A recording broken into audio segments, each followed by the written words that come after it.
Hi, I'm County Executive Barry Glassman, and whether you're on the go, in the car, or at your desk, the Conduit Street Podcast delivers your accurate local news.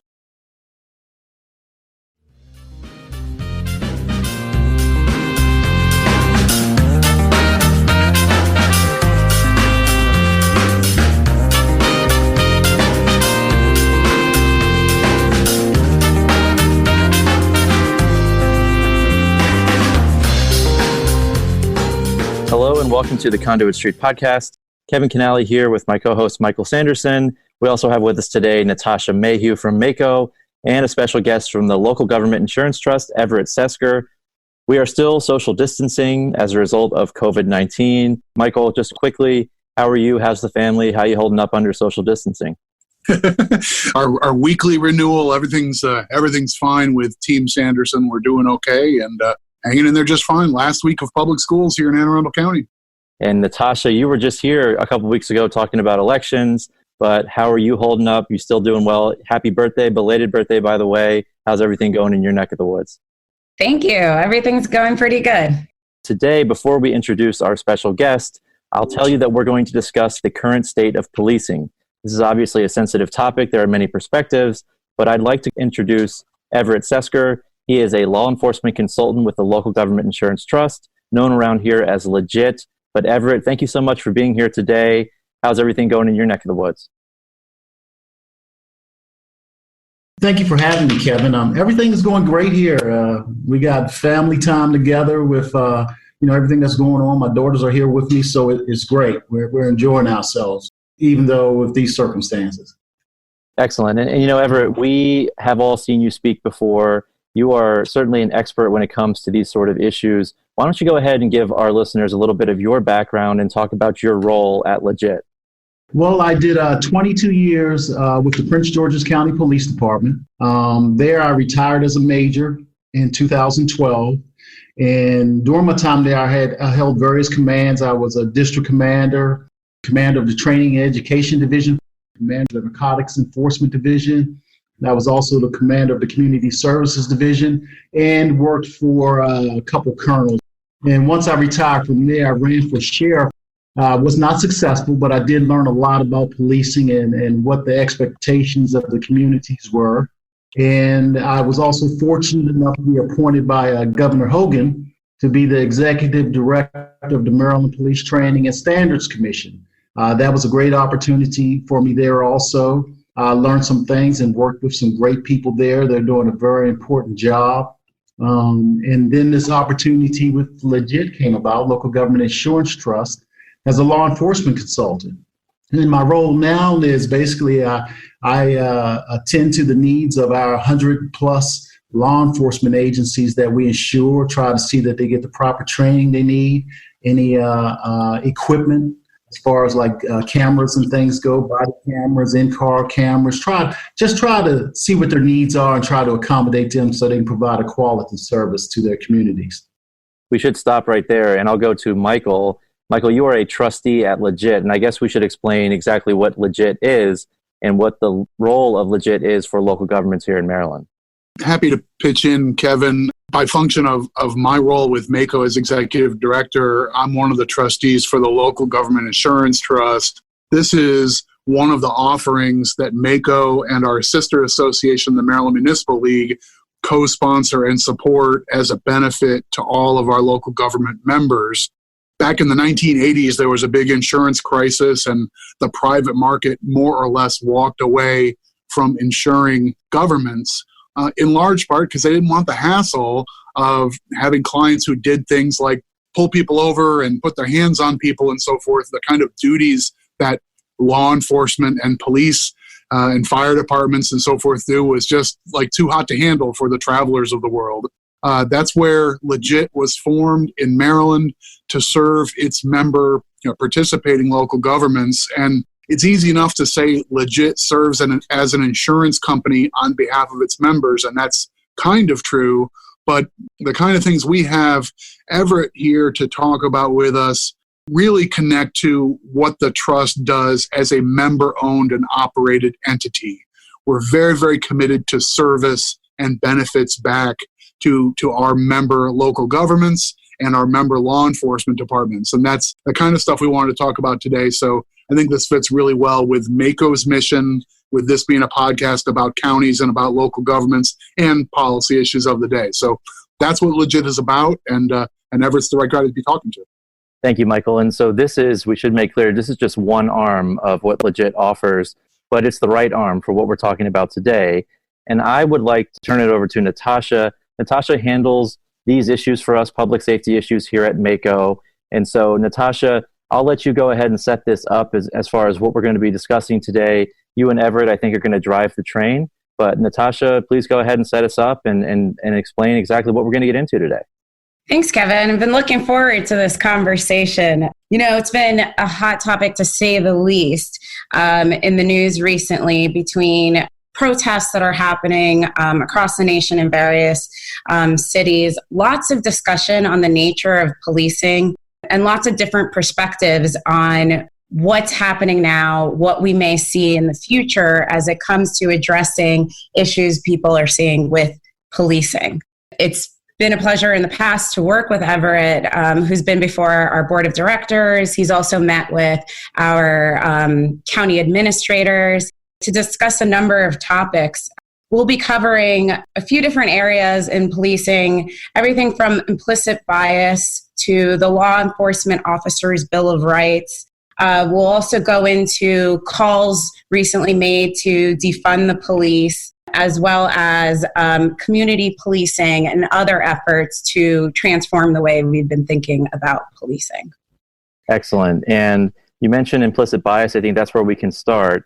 And simply put, I think implicit bias just describes when we have attitudes toward people or associate stereotypes with them without our conscious knowledge, right? So I'll just ask Everett first. I mean, how do we talk about this in the context of law enforcement, and why is it important for law enforcement to understand and to acknowledge implicit bias? Well, I think, first of all, we put these classes on for members of local government insurance trusts. And when we put the implicit bias class on, one of the first things I say to them, to everybody in attendance, is we all have biases. And what people commonly think of is they're thinking of racism. They're thinking of, a bias against blacks or a bias against whites or Latinos or whatever. But biases comes in many different forms. Take, for example, I'm a person that loves to have things in a neat and orderly fashion outside of my house. I love my grass to be cut a particular way. And when I see people's yards who are not kept to the way I'd like it, it kind of irritates me a little bit. But that's a bias. Now, you bring that into policing, okay, and I'm going to settle a neighbor dispute between two neighbors, and I see one person with the lawn that's neatly manicured, another person who doesn't take care of their yard. Will my bias play into the decision-making process once I get there on the scene? So once I tell officers about this, then they tend to relax. They tend to let their guard down, and they tend to say, okay, this is going to help me to identify, maybe I have biases in this area, maybe I have biases in that area.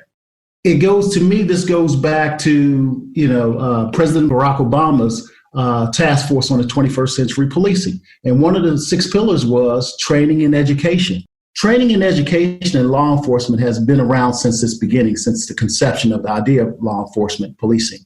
But we have to change with the times. And we see it in the news right now. We definitely need more implicit bias training if we want to identify these little faults that we have within ourselves.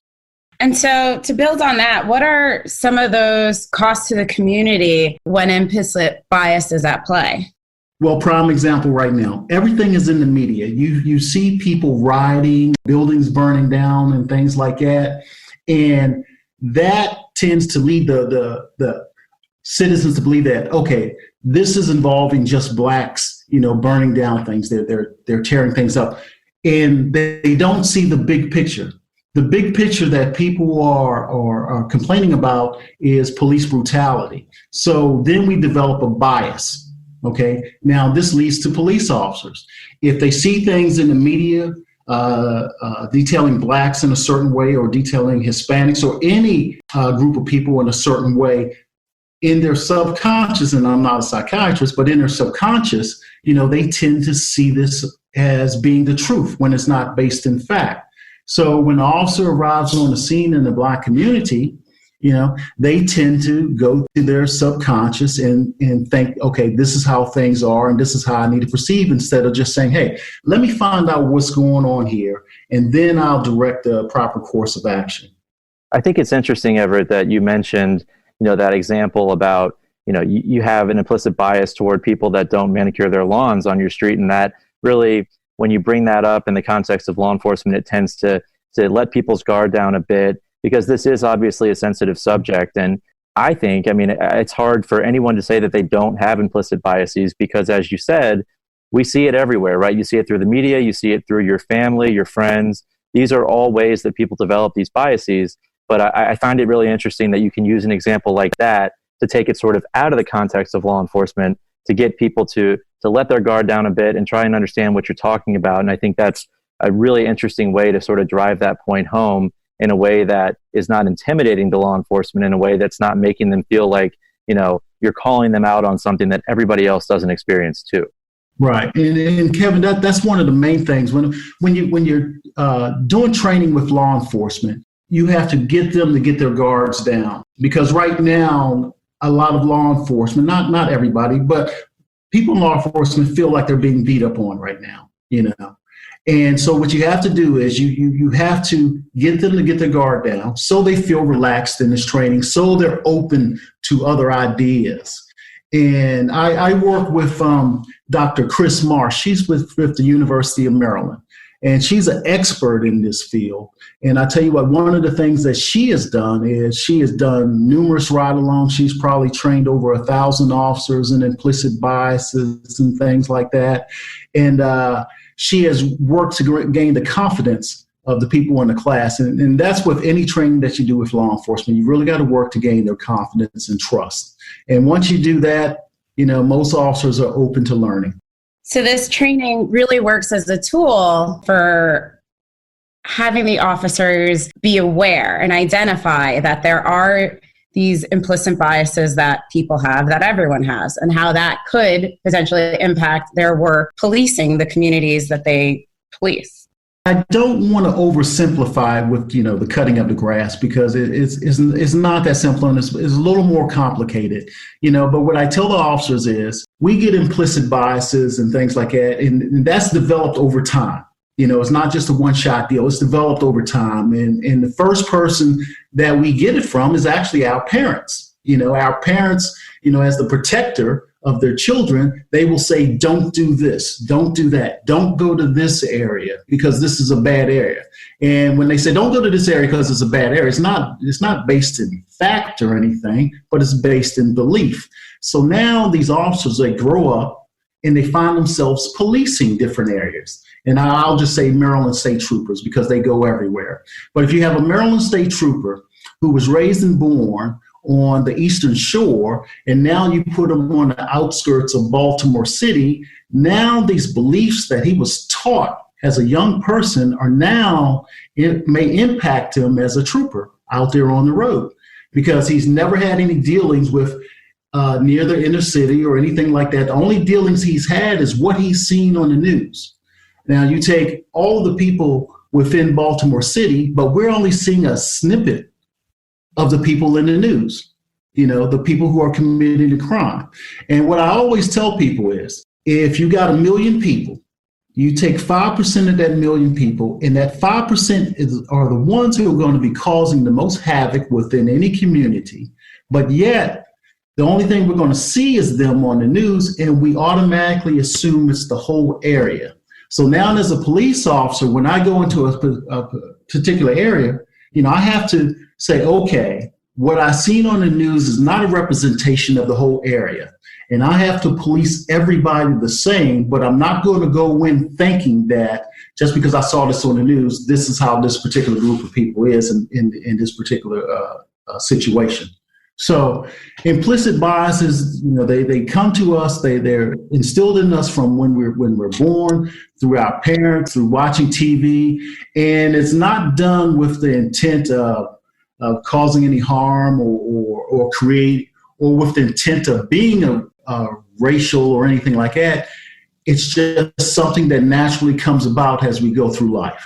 I guess if I can jump in, Natasha, it seems to me that, Mr. Sesker, your background with police training and now this role with LEGIT meshes pretty nicely. We know that law enforcement officers in the state of Maryland, they get a battery of training and professional experience and all the sort of things that go with becoming equipped to take your first day on a force. But the training through LEGIT and the outreach that you and your colleague do to local law enforcement, police departments, and sheriff's offices is meant to go sort of above and beyond the, okay, here are the laws you need to know, and here's managing your firearm, and here's how to manage these various, conversations and so forth. Anyway, above and beyond that individual professional training to make sure there's some exposure for the culture of a law enforcement agency and the expectations of management and how to communicate that to your rank and file officers. It feels to me like this is above and beyond what we would ask of the state police correctional training. Is that fair? That is true. Now, let me say this. Implicit bias training is not a requirement by the Maryland Police Training and Standards Commission. It's not a requirement. It is above and beyond. And at LEGIT, what we want to do is we'd love to keep this on an annual basis. If all our members can go through this on an annual basis as a refresher course, that's our goal, because what we found out is that we may not be capturing everybody, and opening them up to the possibility of, hey, I may have an implicit bias. But if we got 50 people in a class and we get 20 people who say, you know what, I do have an implicit bias, maybe I ought to take a second look at this and see it and handle things differently, then I'll say that's a win for us. That's a win. And that's our main goal at LEGIT. We provide extra training that we see that they're not getting, in the different police academies or when officers go through in-service. And this includes corrections officers too. Yeah, and quite frankly, it sounds like everybody could benefit from this sort of training, but of course, it's amplified when you are a member of law enforcement. And I think you made a great point, Everett, about maybe law enforcement officers going to different areas and then those implicit biases come in. But Natasha, you also mentioned the Law Enforcement Bill of Rights. This is a hot topic as well as we continue these discussions with the role of law enforcement and defunding the police. But let's get into a little bit about the Law Enforcement Bill of Rights. It's not just unique to Maryland. Many states have this sort of a law in place. But let's jump into that, Natasha, and specifically how it comes into play here in Maryland. Yeah, so Maryland was one of the first states to pass a Law Enforcement Officers Bill of Rights. A lot of times it's shortened into LEOBR. And what it really does is it establishes the framework that police agencies must follow for disciplining an officer. So if a problem arises with an officer, there's a complaint, then the officer needs to be disciplined. The Law Enforcement Officers Bill of Rights establishes the process by which agencies must follow if they are to discipline an officer. So it really guides what can and can't be done to address problematic officers. We see these protests going on. You hear a lot of people talking about LEOBRs and LEOBRs being sort of the problem. Everett, I'd like to get your take on the LEOBRs and how you think it does influence the role of policing and then, what influence it has on how officers can be disciplined and whether or not it's a problem, right? And how you can work with your training to make sure that everybody understands what's going on and understands the expectations associated with it. Let me just say this about LEOBR. It was created as I don't want to say a protection for police officers, but it does protect police officers in certain situations. But what people need to understand is that LEOBR does not supersede criminal law. So if an officer has done something criminal, and let's just say officer involved shooting, a criminal investigation is going to supersede LEOBR. So there is no safeties or anything like that would prevent a prosecutor from doing anything. Officers are still protected under the Fifth Amendment and things like that. They have a right to an attorney and all that stuff. But what LEOBR does do, it does protect officers in administrative investigations. Now, let's just take officer-involved shooting, because that's one of the topics now that we see in the news. Officer-involved shooting, and the person unfortunately dies. Criminal investigation is going to supersede everything. And there's no department that is going to start an administrative investigation before the criminal investigation is done. The administrative investigation is going to take a back seat, So the officer is still going to be investigated for a homicide. Now, we're not going to say murder. He's going to be investigated just like anybody else would be for a homicide. He's going to have to, he can wait to talk to his attorney just like anybody else would. The same laws that apply for a regular citizen doing an investigation is going to apply to the officer. Now, once the criminal investigation is done, if it goes to the courts, and let's say the courts find him guilty, it's pretty much going to be over with if he's found guilty and he's sentenced to jail time. His employment is probably going to be terminated right off the bat. But if he's found not guilty, there is going to be a administrative investigation. Then you have the LEOBR that will come into play. Whatever rights he are afforded under that. I think they changed it to 5 days now before he has to make a statement. And then what happens is during the administrative investigation, now the investigators have access to the criminal findings, what was said in open court and testified to, so they can use that for the administrative investigation. But as far as like people thinking that it's going to hinder anyone from conducting a criminal investigation, no, that's not true. That's interesting. So what you're saying is these are really two different tracks, right? You have a criminal investigation, and then you have the LEOBR, which is sort of a different track for administrative investigations, and that the LEOBR does not hinder a criminal investigation. I think that's a very important distinction. And so really what the LEOBR does is it sets up sort of the guidelines for the administrative investigation, right? It makes sure that there are certain guidelines for officers, there are certain rules in place for an administrative investigation, but you're saying it does not supersede a criminal investigation. I think that's a really important distinction that I didn't understand before, and I think a lot of people don't understand, especially in today's environment when we're hearing so many different perspectives every single day. Yeah, and you know what? Let me now add on to this also. In 2015, they were looking to make some changes to the LEOBR, and the Maryland Chiefs of Police Association and the Maryland Sheriff's Association actually put together 6 recommendations for changes to the LEOBR. And people will, probably be surprised that, some of them were even to increase summary punishment sanctions. Summary punishment is when, for minor cases, the responding officer or deputy can elect to say, hey, I want to take summary punishment from the highest person in my chain, whether it be a chief or a sheriff. And the sheriff says, okay, I'll decide what summary punishment is, because it's just a minor offense. So it doesn't have to be an administrative hearing board. You don't have to go through all of that stuff.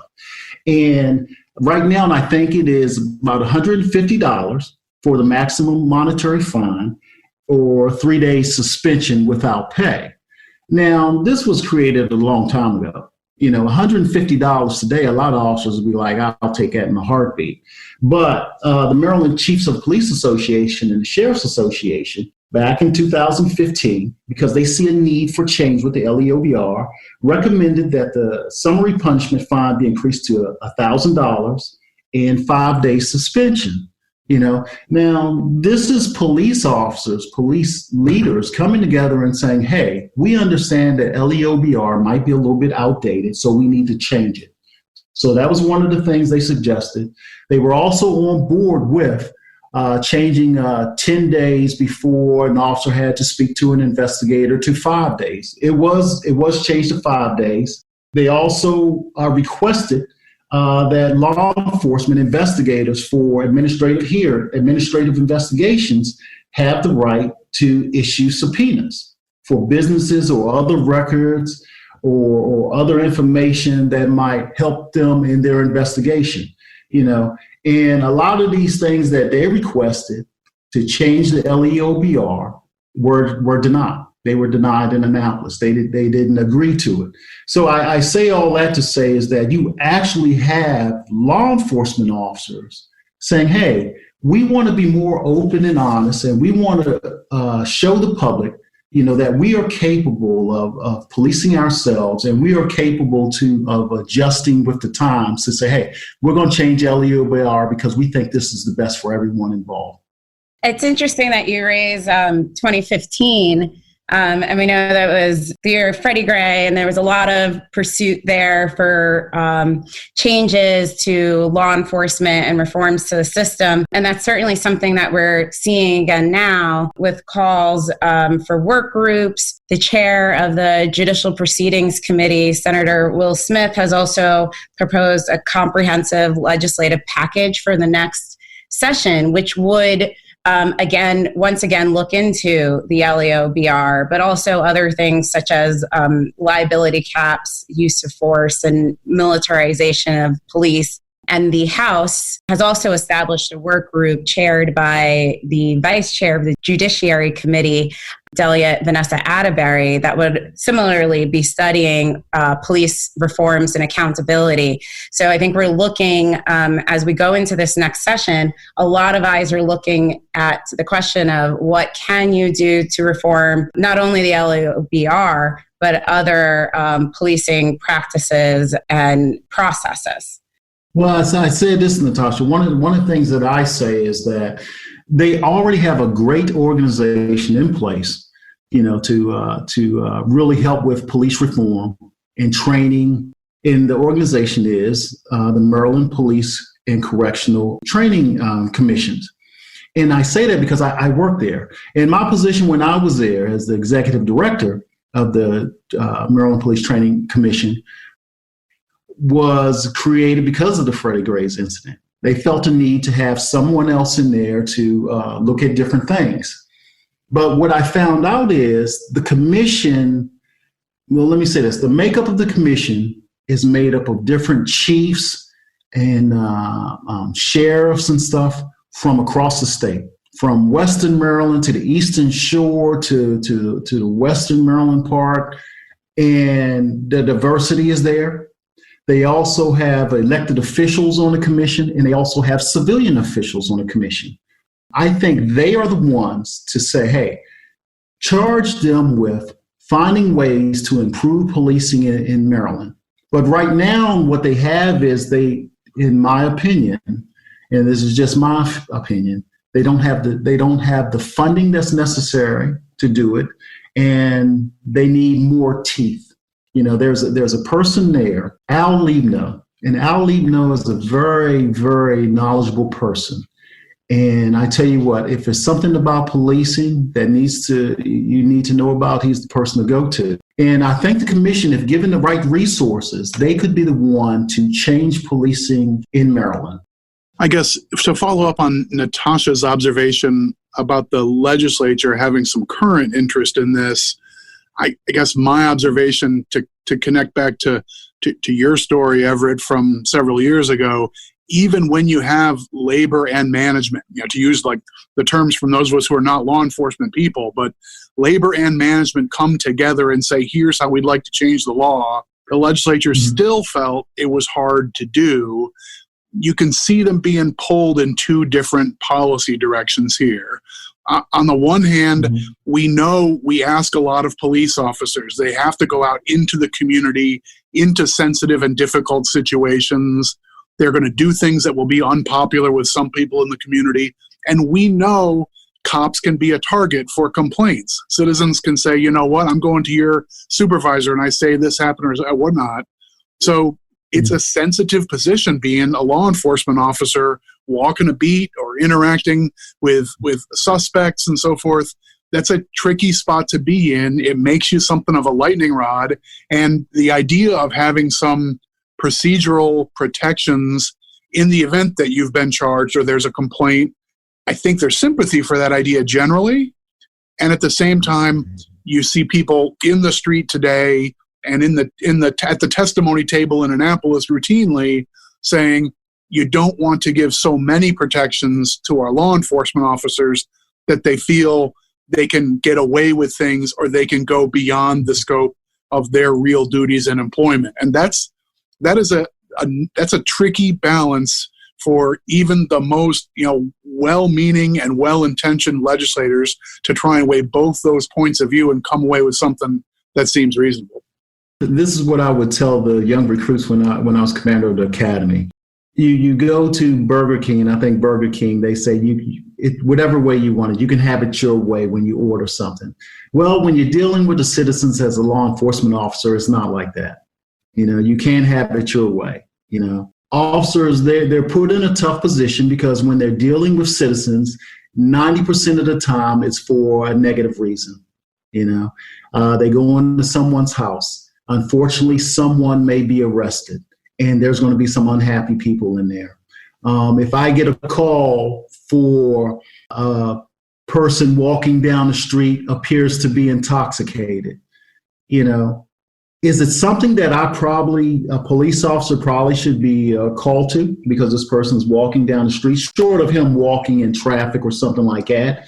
But we get calls like that all the time. Person walking down the street, they appear to be intoxicated, talking to themselves. So right off the bat, that says to me, this is probably, something for a medical professional, but what did it do? They call the police. So we get there on the scene, and then it escalates. It escalates into something else. It escalates into a fight or something like that. And hopefully no one is seriously injured, but police officers are put in different situations, and they're expected to handle it, I think over the course of time, people, and I don't want to jump forward, but people are talking about defunding police and things like that. What I think should happen is we need to take a better look, a second, third, fourth look at our departments, police departments, and say, hey, are we asking too much of them? Are some of these calls we send police officers on, should they ever even receive the call? Because police officers are trained to enforce the laws. That's the primary function, to enforce the law. So if you have somebody who may need psychological help, the psychological part is secondary. The primary part is he's breaking the law, she's breaking the law. We must enforce the law. Then we'll get them the psychological help.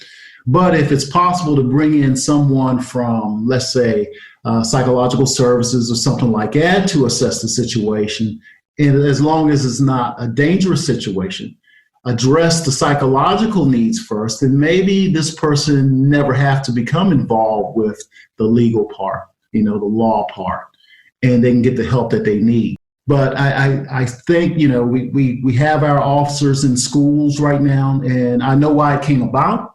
We can go back to Columbine and say that's why officers were placed into the schools. But now that has morphed into something else. Now that has morphed into officers are now counselors for students in the schools. They're counselors for the parents when they come to the schools. So we're asking our officers to do a whole bunch.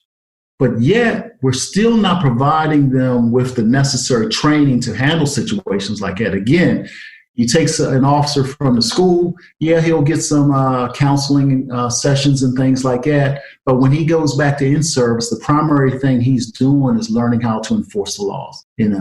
So I say that all to say, I think we need to take a second look at, are we requesting too much from our officers and not providing them with the right tools to handle situations. And Everett, you bring up a great point. I think it's a great time to take a break. You brought up the defund the police movement and sort of reallocating resources. I think there are different definitions for what defund the police means, but we'll go ahead and take a break there. When we come back, we'll talk about that. We'll also get into community policing issues, all that and more after the break. The Local Government Insurance Trust is the primary source for Maryland local governments to get insurance coverage. When the private insurance market doesn't understand your needs and doesn't really want to be in the business of covering your law enforcement officers and other public employees, LEGIT will be there. That is exactly why LEGIT was created over 30 years ago. LEGIT is different. LEGIT is owned and managed by its local government members. That means that when we do well, you do well. Members get premium credits when the trust has a good year, and LEGIT offers training and best practices year-round to make sure our members are doing their best with risk management. Competitive prices, outstanding service, and coverage that fits your needs as a local government. You can't beat legit for all your coverage needs. Find out more at lgit.org or drop by their exhibit space at the MML or Mako conference. Welcome back to the Conduit Street Podcast. Kevin Kinnally back here with Michael Sanderson, Natasha Mehu, and Everett Sesker, law enforcement consultant with the Local Government Insurance Trust, or LGIT. On the front half, we got into some police issues, including implicit bias and LEOBRs, the Law Enforcement Bill of Rights. We talked through that a bit and got Everett's perspective as the expert here on police issues. Natasha, I'm going to let you drive the train here on the second half. Everett was talking before we took a break about this whole movement to, quote unquote, defund the police. I think there are different definitions that people have for that term, but let's go ahead and talk about that and set up, I think what Everett was talking about earlier, maybe that means reallocating resources and not so much actually stripping all funding from the police. Yeah. So, as you mentioned, there are different definitions for this, and there's certainly contingent of people who stand by exactly what that statement says and are firm that police should be completely defunded, disbanded, think of something new to take up their spot. But there are certainly people that believe when they're saying defund the police, what they are meaning is a lot of money is being sent to the police to perform many tasks. As Everett has said in the first half, are they being tasked with too much?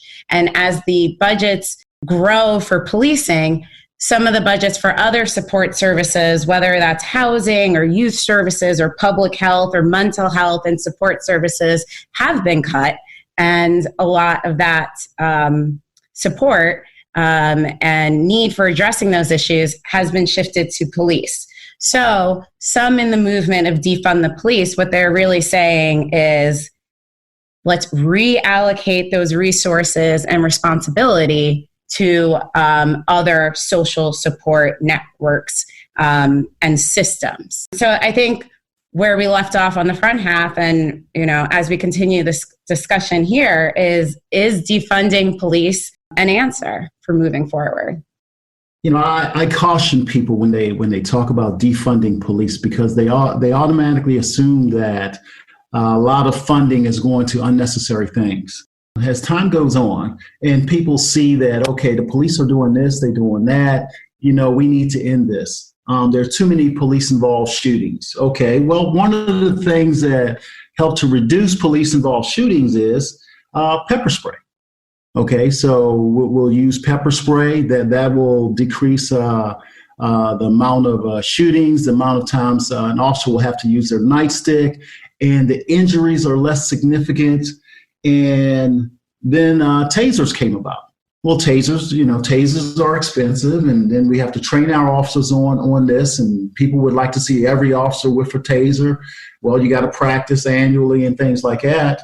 And when I was the commander of the training academy, again with Prince George's County, I worked with the budget, and we spent, I want to say approximately 1 year, it was like between $200,000 and $300,000 to get a certain number of tasers that we wanted and a certain amount of pepper spray that we needed. And I think it was some other less lethal equipment that officers needed.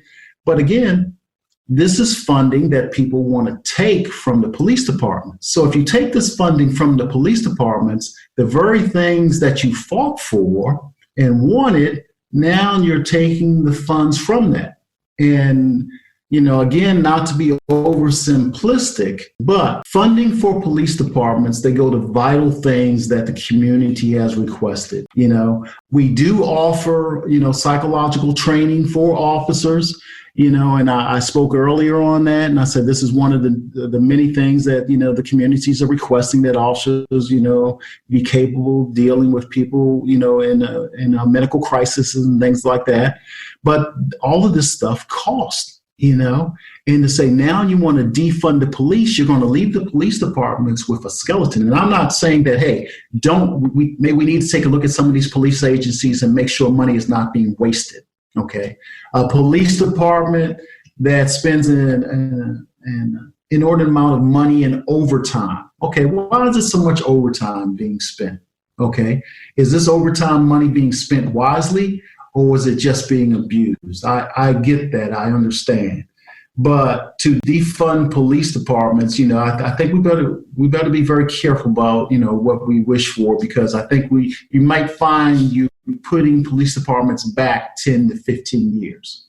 Yeah, Everett, I think it's interesting when you talk about mental health issues. We also hear teachers talk a lot about that we have not allocated enough resources into mental health. And you hear that a lot from educators, that they're dealing with a lot more really tough issues that they're not really trained to handle.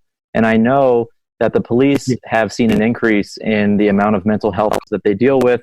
Oftentimes, that's what they're responding to. And, I agree with you. We need to be careful when we talk about that. But there are certainly circumstances, as I'm sure we can all understand and admit to, where we have seen abuse, and we need to deal with those circumstances, handle them on a case-by-case basis. But I agree with you that we do have to recognize that police officers are not counselors. They're not trained to handle these, acute mental health issues that oftentimes they're called to deal with. And I'm sure not only does that put a burden on the police, but it also has to take a toll on police, especially when you have a lot of these repeat calls to the same destinations where that somebody there has a mental health issue, and perhaps you're not getting those resources to handle that person's mental health issue and to help that person get through whatever they're dealing with. So I know when a lot of people talk about this, they're talking about maybe reallocating some resources to get professional counselors embedded in police forces, or to get them on the streets and in the community so that they can assist police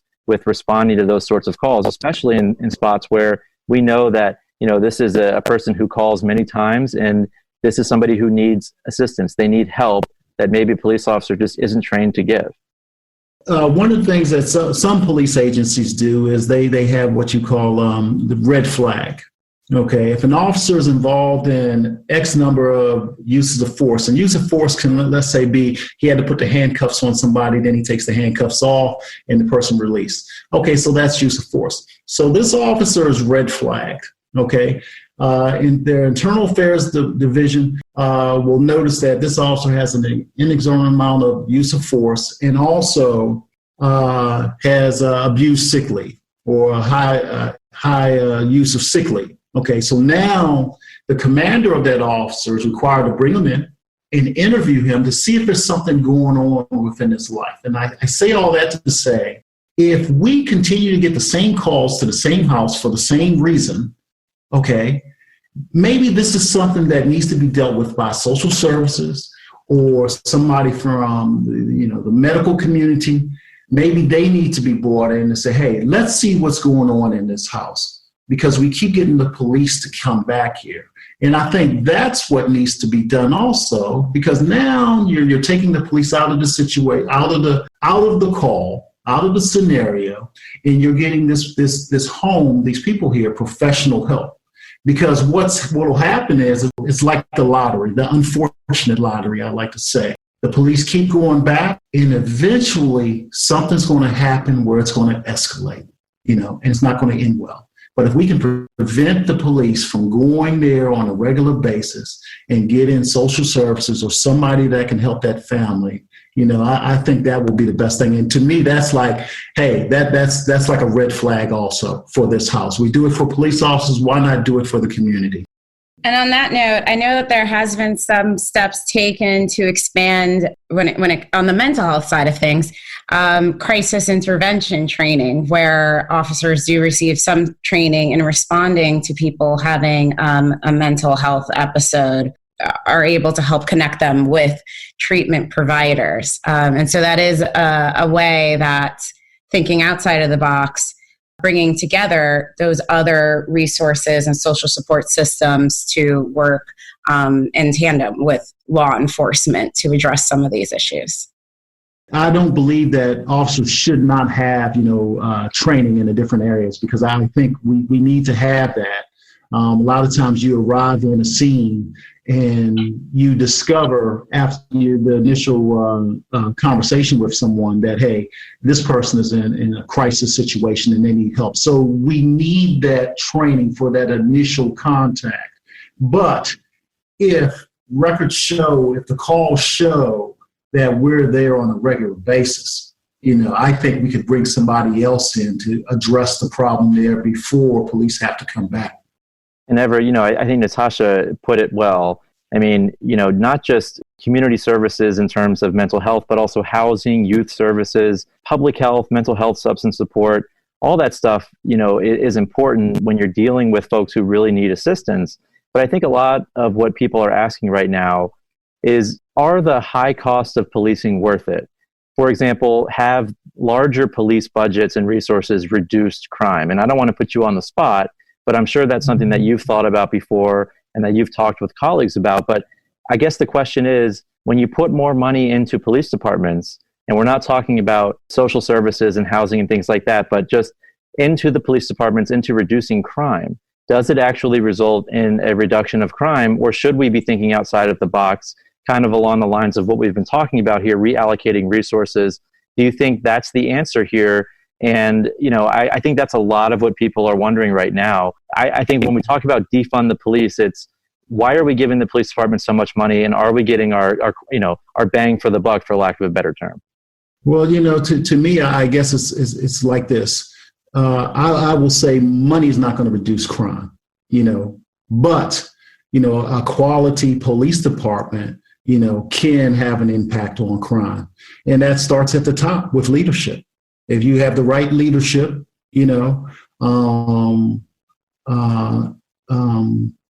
I guess putting their beliefs on the department, their expectations on the men and women who perform the job, I think you can have an impact on crime. And to get quality, it costs. It costs. You can say, okay, if you're talking about police salaries and things like that, you can reduce salaries, but unfortunately what we've seen is when you pay law enforcement, less than what they feel they should be getting, then you have other problems. Because if you pay a police officer, and I'll just throw some amount out there, let's say you pay a police officer $30,000 a year, but then you send him out there to enforce the laws, and he's coming in contact with people with X number of dollars in their pocket. And, I think you're putting your department in a bad place. And I'm not saying that people go into law enforcement because they want to make money, but people go into law enforcement because they want to help the community. They want to do a good job, but they also want to be able to provide something for their families as well. So if you're going to put that money elsewhere, do it in a manner that's going to actually help your community. Because if you want to put some money into social services, you just automatically now can't cut a police budget by $300,000 a year and say, hey, this money is now going to social services. You need to put things in place first.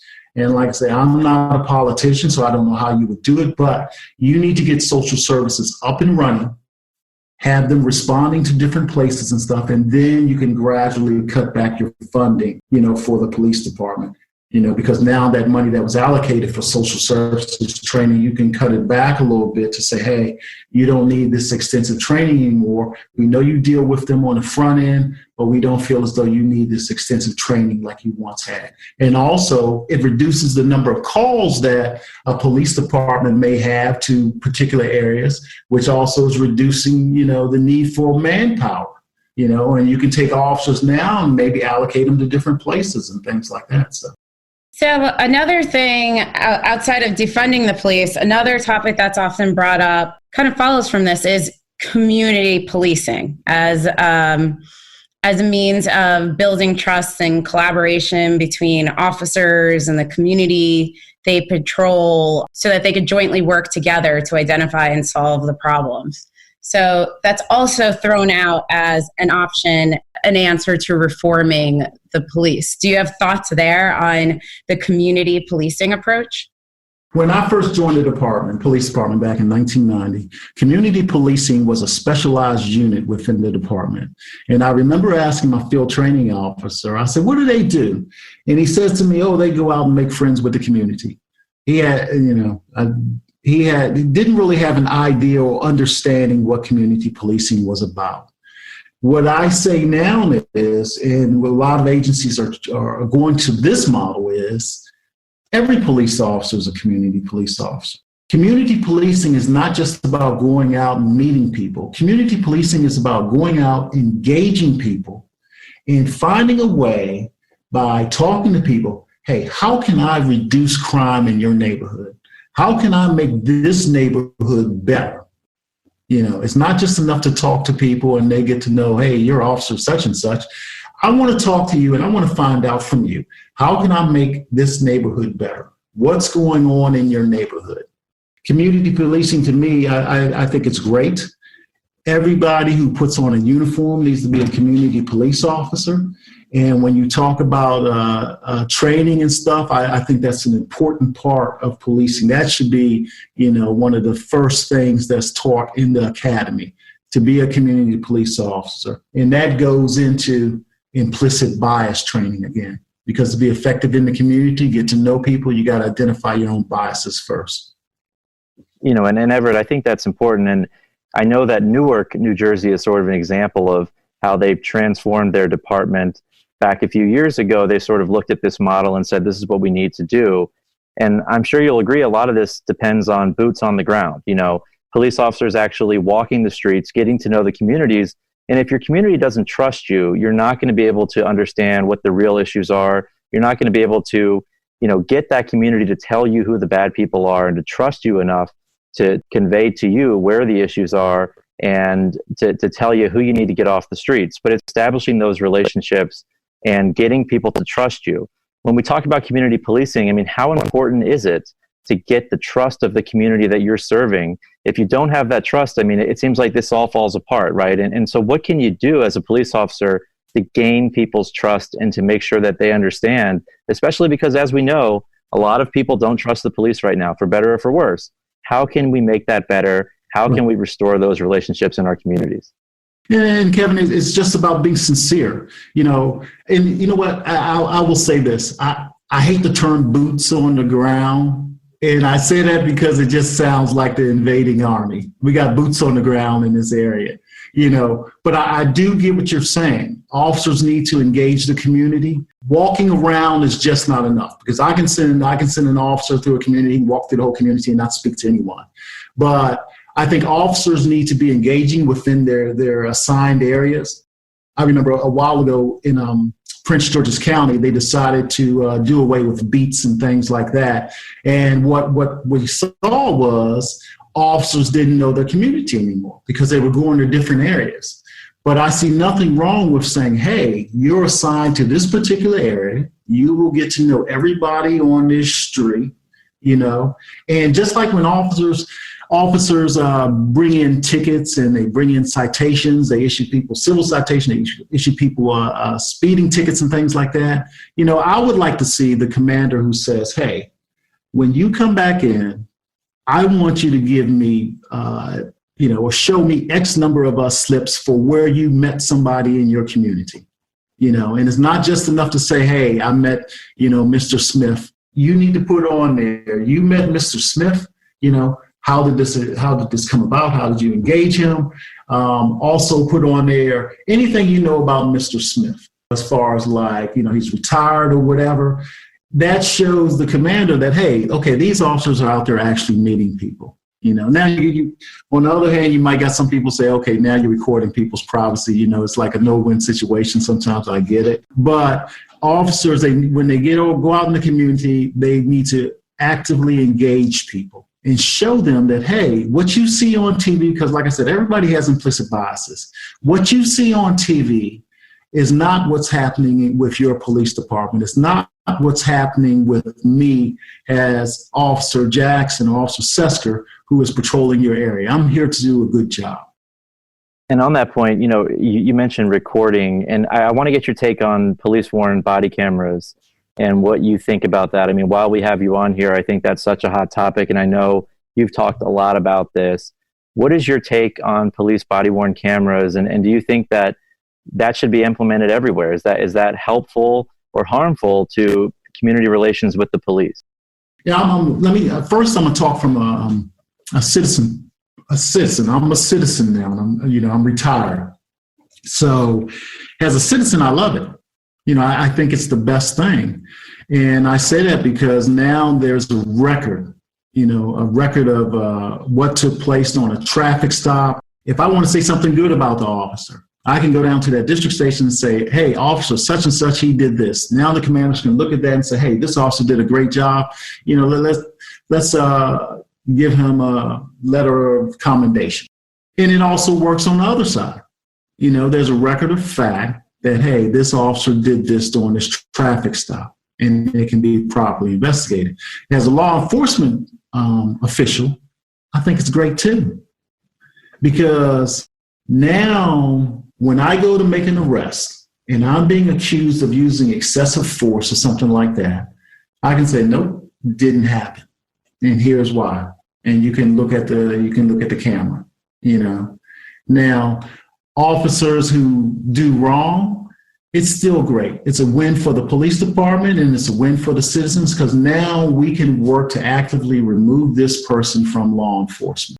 But in the past, it's been the word of the officer against the citizen. And if the citizen might have had a blemish on his record, the weight of the officer is probably a little more, what the officer says. So, I'm all for it. And I think as far as police departments, I think everybody should have body cameras. When I go out and meet with the different police agencies, I encourage it, and we have a grant for police departments, that if they want body cameras, we have a grant, and I push the grant so they can apply for it, so they can get the cameras. And the cameras are, the grants are for just about any kind of equipment needed for the cameras, for the body cameras, for the charging docks that are needed for in-car cameras. I think it's the greatest thing. Yeah, and we're hopeful that the technology picks up. I know there are a lot of costs associated on the back end with somebody has to go through and redact all that information, and storing that footage is expensive, but hopefully the technology catches up to a point where we can make that more affordable. But I really appreciate that perspective, because I think that's also a hot topic, both for body-worn cameras, car cameras, cameras in general, as a help and an aid to both the citizen and to the police officer, as you put it so eloquently. And Kevin, let me just say this too, and I don't want to, keep going back, but this is more technology. This is what, citizens want. They want officers with body cameras. But then we go back to, we want to defund police departments. So how are we going to pay for all this stuff? Every time something happens, new technology comes about. So police departments are required to purchase these things. But in order to do that, you need money. I think there's a lot here to put in perspective, and we know that the General Assembly here in Maryland is going to take these issues seriously. You have to think that the state police and everybody involved in law enforcement, our chiefs and sheriffs, and both the rank and file and the sort of organized leadership of law enforcement officers statewide are all very much thinking about these issues of public policy and of public trust. I know I'm grateful and I'm really proud that MACO and LEGIT can serve our member local governments and their law enforcement officers with the kind of resources and the kind of perspective that you've shared a little bit with us today, but that you're out in the field routinely talking with officers and talking with leadership and trying to give them some sort of morsels to keep them with the focus in the right place about community service. I really like the mantra that every officer is a community officer, and that's what community policing is. It's not a division, it's not a component, it's a mindset. I think there are a lot of best practices to sift through here, and this was really time well spent for you to share some of your perspective. Everett, really appreciate it. Well, thank you, and thank you for having me. And I really enjoy it. And just let me say this: I've been working for local government insurance trust now for going on almost 3 years, and the things that we're trying to do to help our members, law enforcement members, provide a quality service. I truly enjoy it. Again, with the implicit bias training. We're getting ready to gear up again to put on 3 more sessions for all our membership. So this is a plug for our training that's going to be coming out. Please take a look at our website, and it'll be on there soon. Yeah, and I'll just say, I've been really happy to see that you have so many leaders within police departments. Maybe it's outside of Maryland too, but particularly when I see inside of Maryland joining these protests, going out and talking to these people and sort of saying that they understand what the concerns are and work with them to understand what's going on. So it's heartening to see that kind of stuff when you see police out there on the front lines and they're working with the protesters and trying to have that dialogue with them. That's very good to see. But Natasha, I'll let you have the last word here. Any final thoughts before we close out here with Everett? I think it's always a pleasure to hear from Everett, engage with him on these topics, engage with our members and LEGIT. And I think we'll continue to have these conversations, and as we go into session, explore what we may see in terms of reform. And I think we're all working towards a better system for everyone, for the police, for the communities, and for Maryland. All right, we will leave it there. Everett, thank you so much again for joining us. I echo Michael's comments, but you're a wealth of knowledge, and we really appreciate you coming on today and discussing a sensitive topic. I think this is time really well spent. Thank you. As always, if you enjoy the podcast, please go ahead and subscribe. That way, all these episodes will be sent directly to the device of your choice. You can also follow along on social media, Facebook, Twitter, and of course, the Conduit Street blog. But for Michael, Natasha, and for Everett, this is Kevin signing off, and we will talk to you soon.